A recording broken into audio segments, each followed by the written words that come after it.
another Tuesday, another live stream. Today we will be joined by another guest. But before we go ahead, I would like to ask you all to scan the QR code. If you can't scan the QR code, go to slido.com. The code is also available on the slide. You can ask any questions and also answer the poll. We will be having one question just to warm up a little. Today's talk is going to be about ecosystem play. We are joined by Boris, who is the Director of Product Management at Farfetch. Boris has also worked at Google for 10 years, has 15 years of experience in product management, has started companies from scratch. He has an extensive portfolio. And today he will be talking about why modern PMs must think beyond the product and should think in terms of ecosystems. Here's a little bit about me. I am Ubi. I work at Product People, which is the largest product management consultancy in Europe. Personally, I have been working in product for 5 years, product management and growth. I've been with B2B, B2C, C2C, B2B2C. It's never really a boring day at Product People. So if you're looking for your next product role, we are always hiring. Please go to our website and apply for the roles that are available there. A little bit about Product People and what we do. We are, as I mentioned, the largest product management consultancy in Europe. We provide interim product management and product ops services to cover for maternity leave or for when you're hiring your new PMs. We also organize free events and talks for the largest PM communities in Europe. We have 60,000 plus members, and today's live stream is one of the such events. Um, Having said that, there's the first question that we would like all of you to respond to. Again, you can scan the QR code, and if not, you can go to slido.com and use the code that is on the screen. The question for today's icebreaker is, if your product disappeared tomorrow, what would break first for your users/customers? A, the integration with other tools, B, a critical step in their workflow, C, use cases powered by us and a partner together, or D, nothing significant. I'm gonna pause here for maybe a minute or two so that you can scan the QR code. If the QR code, if there's a little bit difficulty, I can actually also do that for maybe a minute, just to give you some time.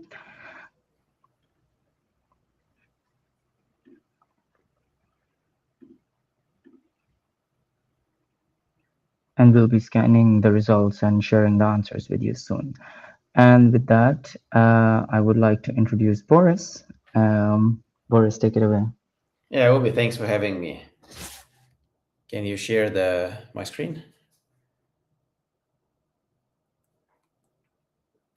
Yeah, today I would like to talk about the ecosystem play, and this is why modern PM must think beyond the product, and why thinking about just the product is not enough. I will start with a disclaimer because some statements you will hear may sound controversial, and the views expressed are of my own and do not necessarily reflect those of the organizer. With this out of the way, let's dive right in. I started my career after spending a number of years in IT marketing and management consulting roles. I spent the first 10 years at Google, where I worked on the Google Search, Calendar, and Search infrastructure. Then I co-founded and was a chief product officer at Wanna. Wanna was a company which was doing virtual trial technologies. It was eventually acquired by Farfetch, so I became a product director at Farfetch. And now I'm a co-founder of partnex.ai. This is a management system. This is a system for finding and executing high-stakes strategic partnerships. But you may ask, what is an ecosystem? And I'll actually start with a hot take. So my first hot take is that most product managers think they're building a product. In fact, they are not. They are building a node inside a larger system. And with this, there's a second hot take. If you don't understand the larger system, your roadmap doesn't matter, with the assumption that product fundamentals are solid and everything works as it should. And I'll explain why I stand behind those hot takes.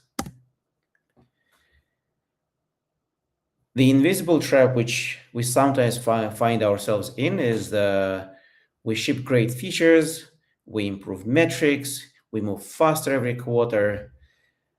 However, then competitor integrates into a dominant workflow and completely wins the market. This means that product excellence does not guarantee ecosystem relevance. You may have a great product, it may work amazingly well, and it might not be relevant within that specific ecosystem. The trap is as following. We optimize inside the product very commonly, but the real constraints actually lie outside of this product. My example is Google Calendar relaunch, which happened in 2014. We built a brand new app for Android and iOS. It was beautiful UI, really well thought UX, a lot of new features. No one else had those features. There were a whole number of calendar apps on the market. We spent more than 20 engineers for 2 years, and the growth as a result was still equal or more or less equal to Android install base growth. There was no step change. We were growing more or less at the same speed we were growing before. Why did this happen? Because most non-corporate users, so users who are using Calendar in their private life, they use the app which is called Calendar and comes with their phone. It can be iCal by Apple on iPhones. In case of Android, it was a OEM modified clone of whatever was in the open source Android at the time. But we did not consider that for most users, they wouldn't care. So let's define the ecosystem.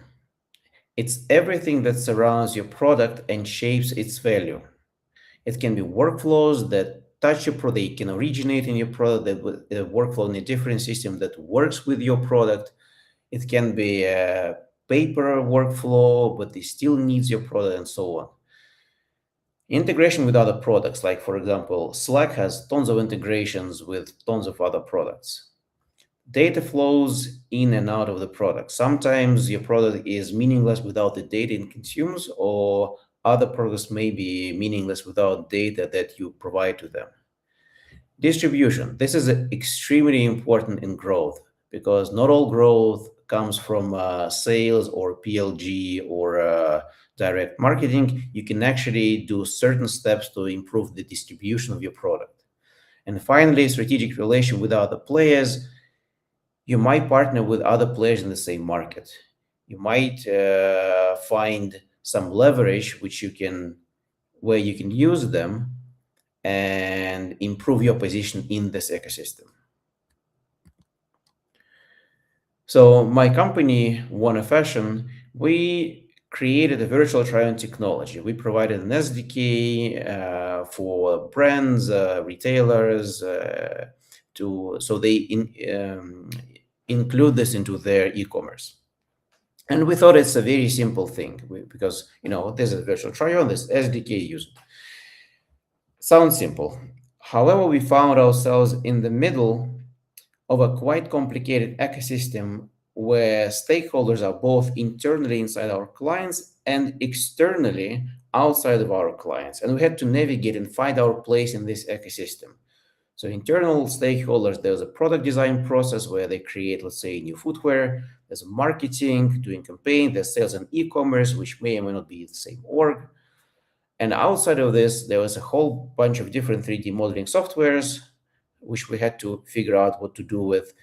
Those companies like brands, they frequently use outsourced developers, so they don't have their own in-house development. Website development or e-commerce development.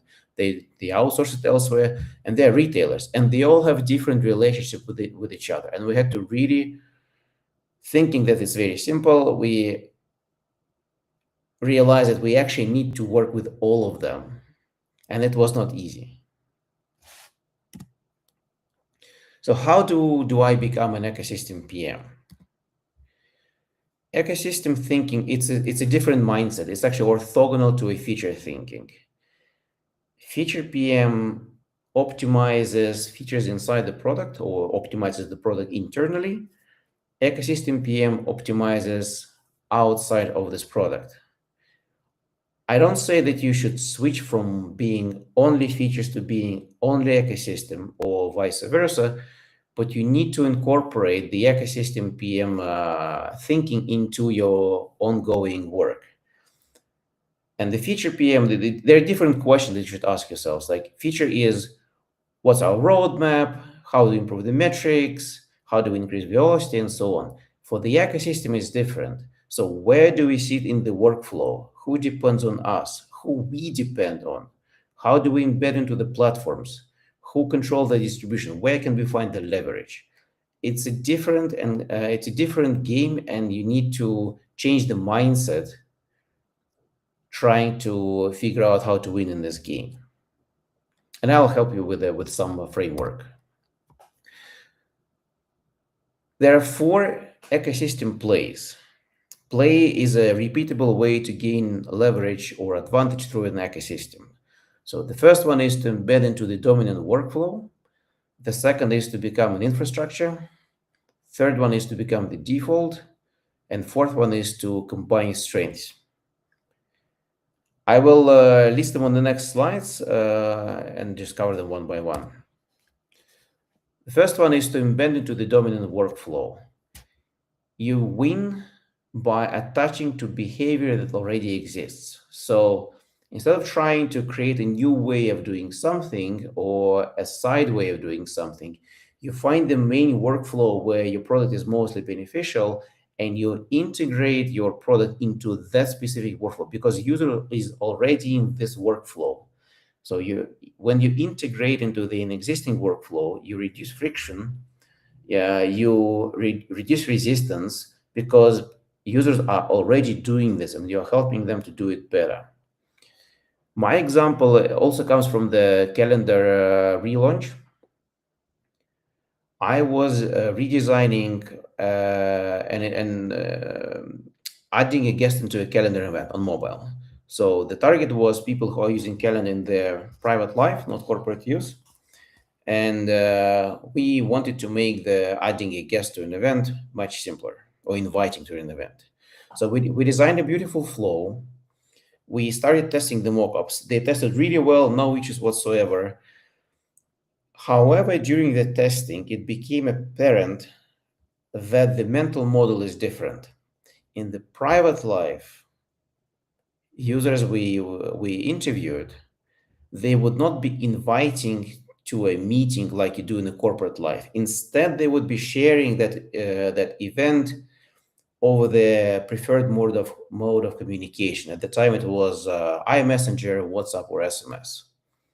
So in the grand scheme of things, it didn't matter that we improved the flow, the invitation flow, because no one would be using it.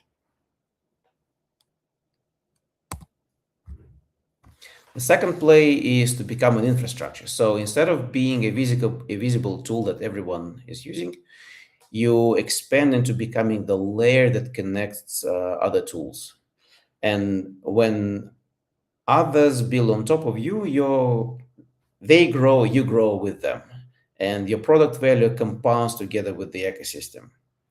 It's easier said than done. I could give you two examples here. The one is Salesforce.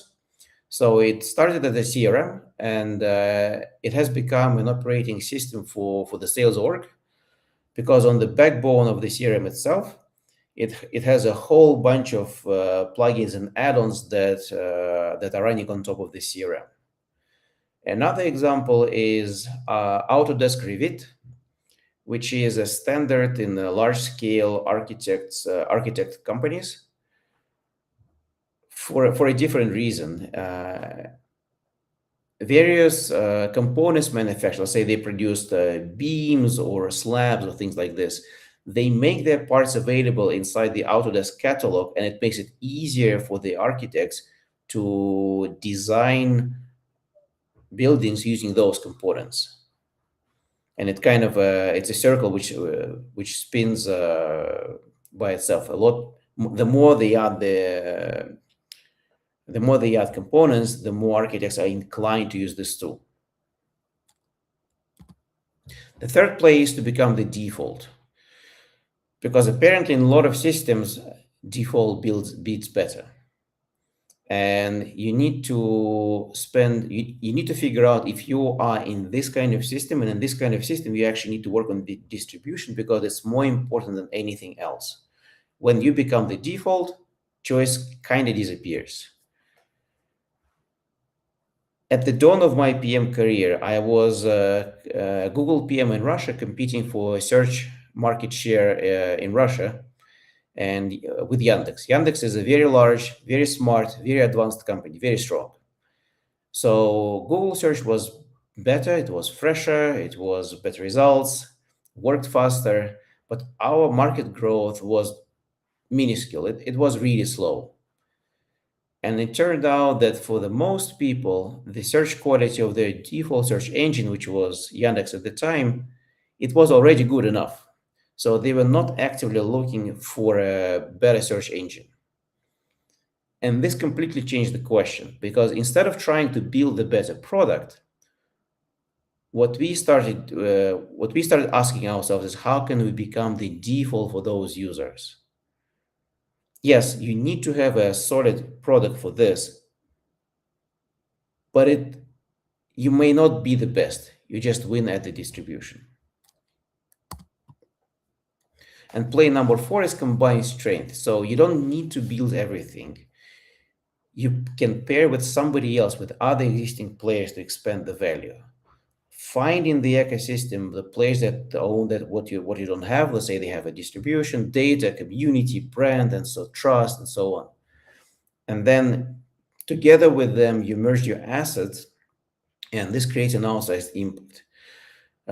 My example comes again from the time in Russia, because along with the capturing search market share, we tried to capture ads revenue market share. And at the time, leader was Yandex with around 60%. We were third with 7%, and second player had around 20%. The biggest issue which we faced was that advertisers didn't want to spend their time and effort on someone who could only give them 7%. They had larger opportunities that they could pursue. So what we did is we partnered with the second player in the ad space, and we kind of provided them a white label Google Ads, but our technology, our monetization technology, was far superior to what they had, and it was a win-win-win. So Google gained kind of instant ad share, and with almost 38% combined, advertisers started talking to us. Our partner just got a higher revenue because the rev share which they get from the deal was higher than what they would have received themselves. And advertisers, they actually benefit from a lower CPC.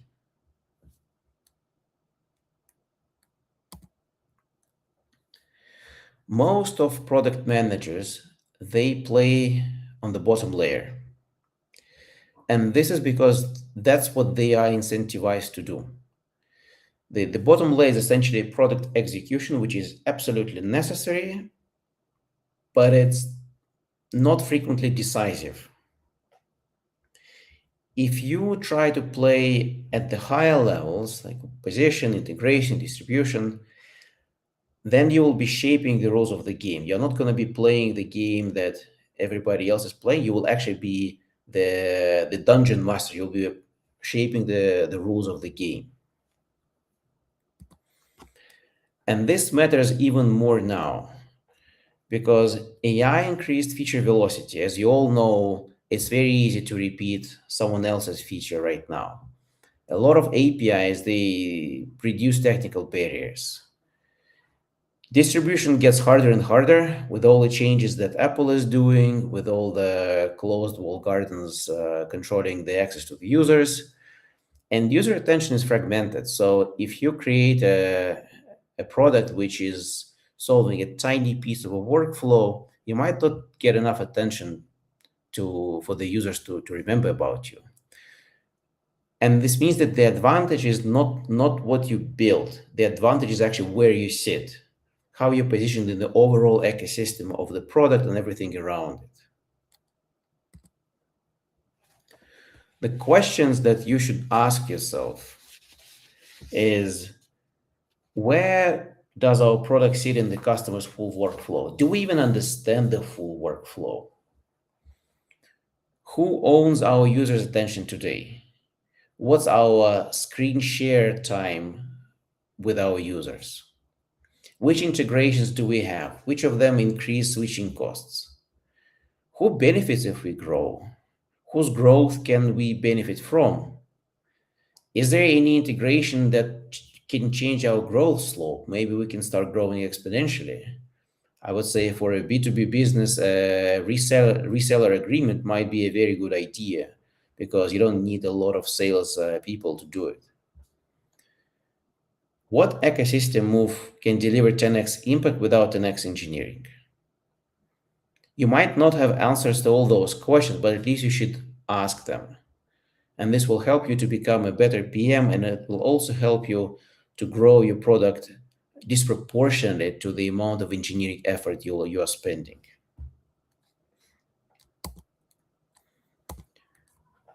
My final question to you, and I would like to close the talk with which ecosystem bet will you run next quarter?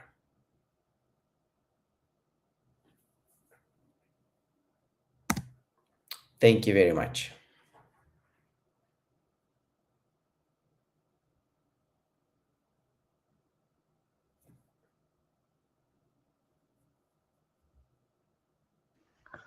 Thank you so much, Boris.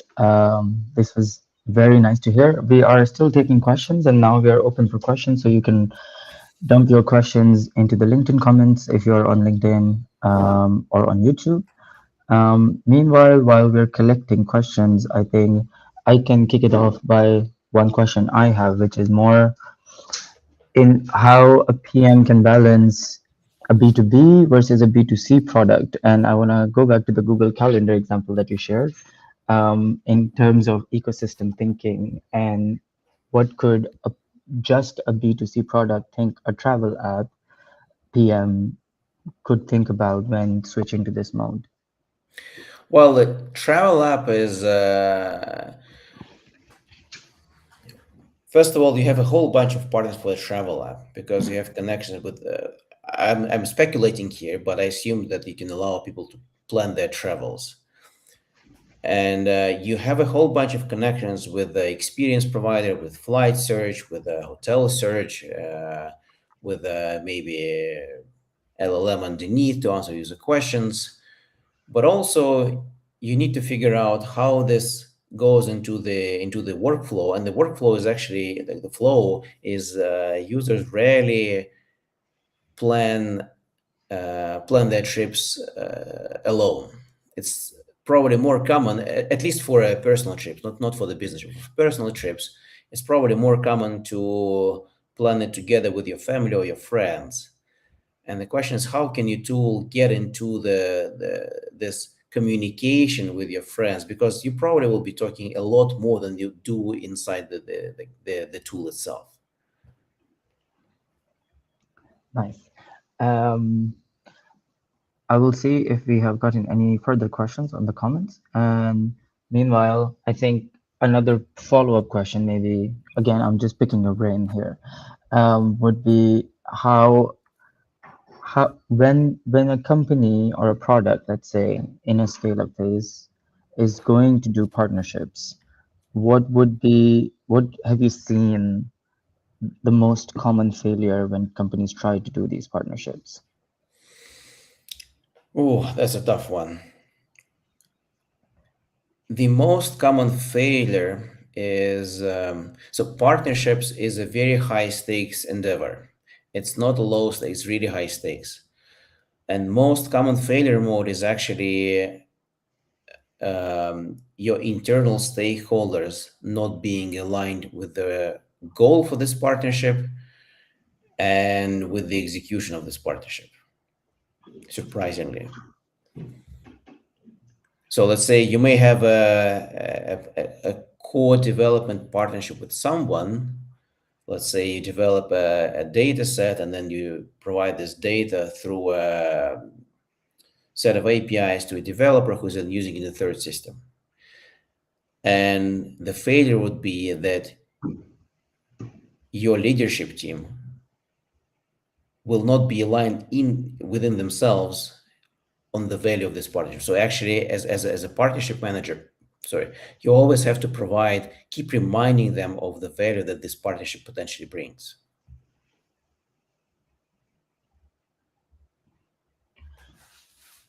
All right. I don't know why my screen shows this giant slide toggle, where it might be a technical difficulty.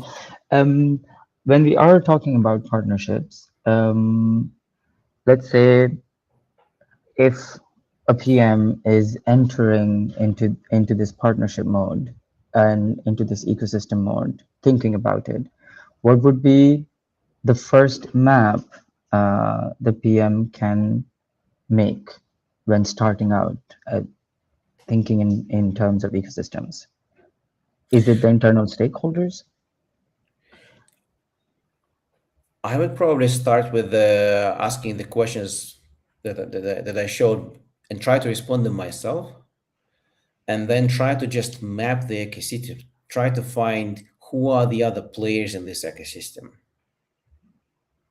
A very helpful exercise is if you're familiar with the jobs to be done framework, there is a context question, like part of the question called context. This helps you to quite well describe the part of the ecosystem which is around the user. And then you need to look at the industry you're playing, and then find the players that impact you in this industry. And this will be the other side.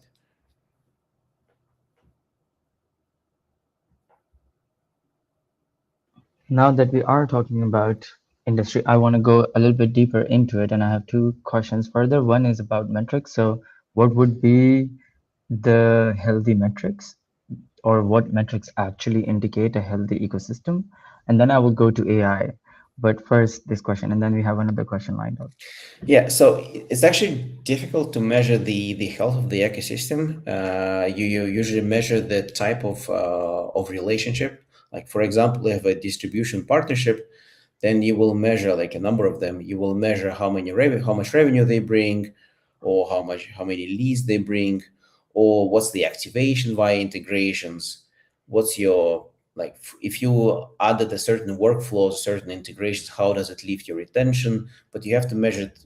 You can't really have a overall ecosystem health measurement. You need to be a little bit more specific than that. Okay, the questions are lining up. Someone is also saying greetings to you. The question there we are saying is, how do you balance inwards and outwards activities in the product work? And second, I feel like the holistic view you have described in big companies is delegated to multiple roles, product manager, product marketing manager, etc. How would you see the PM's work in this kind of environment? Let's try to answer the first one. Mhm. So the first one was The balance between inwards and outwards activities in product work. it actually depends on the role. So I, for example, I had a role which was strictly internal. I only worked with internal developers because the product that we built was for internal developers. If your product is user facing, you have externally user facing product, you need to spend at least 30% of time working with external users. And it can be B2B, it can be B2C, it doesn't matter, but you must talk to external users. What I found is that a lot of internal work is managing my stakeholders and convincing them that my roadmap and my strategy makes sense, and then convincing my engineers that overall this direction makes sense. And the external work is slightly different. It's usually figuring out how users react to the product, and then figuring out what to build next. Like, what are the big themes that we are trying to get from into our product. Actually, if you are in a B2B product, I do encourage you to go to sales calls or sales meetings. It's always eye-opening trying to seeing sales, trying to answer questions about your product. It's yeah, sales. Gary from sales will be very happy, but also yes, product and sales need to be working collaboratively. The second question about big companies and having multiple roles, Mhm. and there, where do you see or what can the PM do with that huge of an environment when the split is very concrete between product marketing, and all the other factions? Yeah, so in some companies there's a dedicated partnership managers. In some companies there's a business development role. What you do, you can always, as a PM, you can actually go to them and tell them this is what we need. Like you can come to them and tell, as a product, and I assume that overall company's goal is to build a more successful product. This is what we think we need. Help us find the suitable place in the ecosystem. Help us find the suitable partners for some stuff. In return, when they do their work, it actually will impact your roadmap or impact your priorities, because th- if they bring some partnership leads, they will change what you're going to build, how you integrate, how users experience the product, and this will all go into your product strategy. So it's kind of you, they are your partners in trying to crack the ecosystem, essentially. All right. The next two questions we have are about prioritization. So the first one reads, how do you prioritize which external connection to prioritize, and how to Mhm. find how many users are using integration platform, example, like a Zapier. So data and prioritization, basically. Yeah, that's a good question. So for the external connection, it's actually very simple and not simple at the same time. You look into your target workflow and you look what users of the what your target users of this workflow, what they're using. As simple as that. Like for example, at Wanna, we figured out that a lot of users use Blender. A lot of 3D modelers use Blender, and that's where we build certain tools to help them. How to find how many users are using those platforms? That's tricky one. I think you need to, Google search is your best bet here, or Gemini. Those are non-public information, so it's kind of hard to tell. However, if you are asking, if you do interviews, discovery interviews with the users, if you hear certain things being repeated, certain tool names being repeated over and over again, you actually, that's a good hint that that's what they're using. Plus, you always can ask them tools questions, so you can just ask them bluntly, what kind of tools do you use today to do your job? All right, that's good advice. We have a bit of a meta philosophical question here now. Somebody is asking, as PM focusing on valuing, are PM focusing on valuing the user more than the product? Are they right or not? They are 100% right, because the product that you build is just the tool for your users to achieve their goals. There are many different competing tools to achieve the same goal. And essentially, you need to figure out how to help them to achieve this goal better, faster, and cheaper. So, PM are always the voice of the user. You need to focus on the user and then build the product to help them achieve their goals. Like as I like to say, you should love your user and be critical of your product. Valid. Also, make delightful that tool when you're making it cheaper and usable for your user. Let's see if we have any other further questions. We can also share the results of the poll that we did earlier today. The question was, if your product disappears tomorrow, what would break? and we have overwhelmingly 50% response saying that a critical step in their user's workflow would be the thing to break first. I'm assuming we have a bunch of B2B PMs tonight looking at this. We don't have any further questions coming in from LinkedIn or other platforms we're live at. Boris, do you have any other points that you would like to discuss? We have a few more minutes. No, Think on tips. yeah, I think my closing statement is very simple, right? Your product doesn't exist in isolation. And your users will tell you this, your sales org will tell you this, your management will tell you this, your counterpart will tell you this. If you focus on your product only, you can make it great and it's not gonna fly.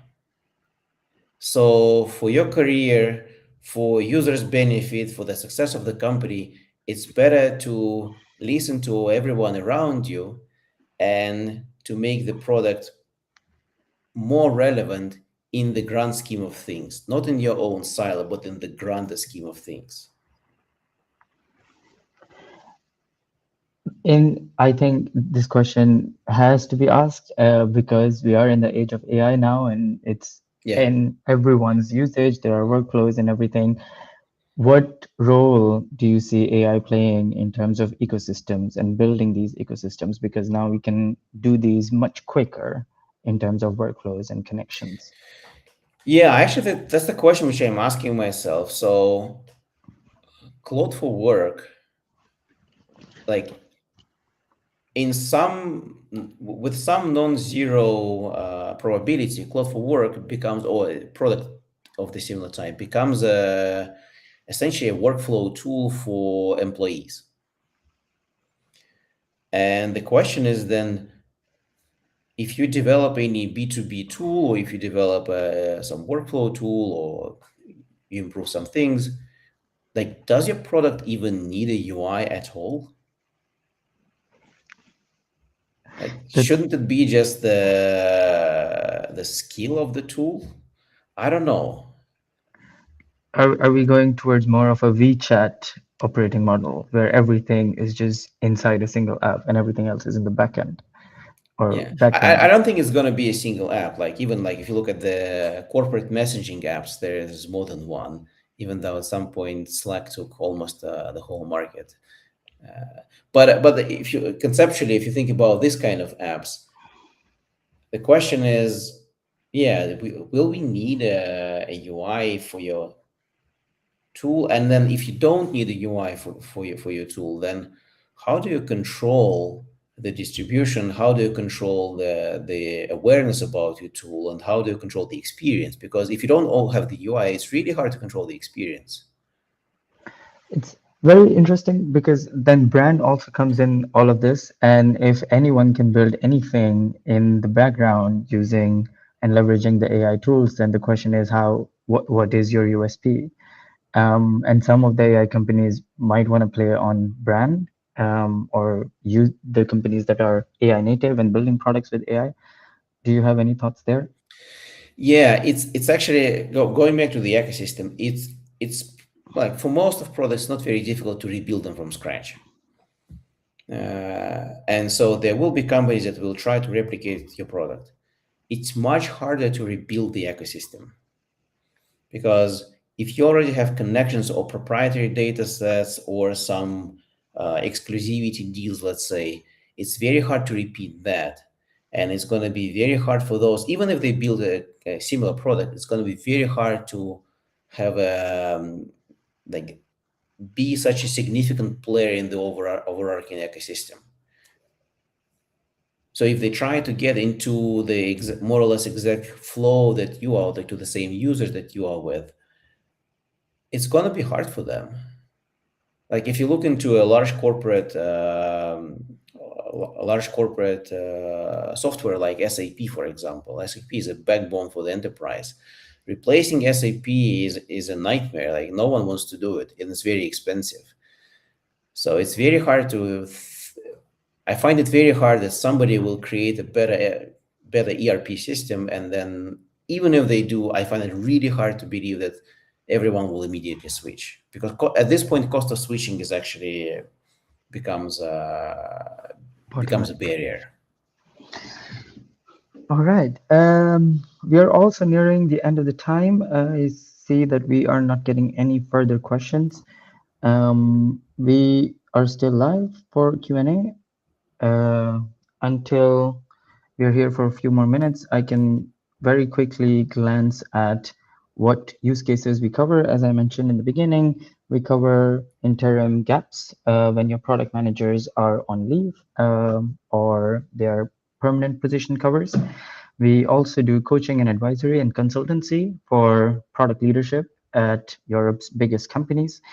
And we also do product discovery and delivery and make it really fast by doing the unglamorous work, as we like to call it. There are some selected B2C clients that we have within Europe, some selected B2C clients, B2B clients, and some stats. We have 60% women in team leadership. We are 40 plus product leaders and product managers, and we have so far supported almost 700 cross-functional teams. We're gonna get there in the 2 months, I think. The Q&A is still live. If you have any final thoughts, Boris, otherwise we can conclude here in 2 minutes. I think my final thought is it's kind of obvious, is that for the ecosystem discovery, you can actually use a lot of what modern chatbots provide you. If you ask them relevant questions, they literally just use the question which I posted and just ask the system or the LLM. They will give you a decent answer, and this will be your starting point. And this will help you discover your ecosystem and your leverages quite a bit better. So you don't need to start from scratch. Perfect. With that, I think we can call it a day. Thank you so much, Boris, once again for joining and for sharing knowledge generously. It's also one of our first principles at Product People. People who tuned in tonight, thank you so much for listening in, and we will see you next week. We are always hiring. There are 2 more QR codes if you want to scan them and subscribe to our newsletter. And we will be sharing the next live stream next Tuesday, same time, with another good topic.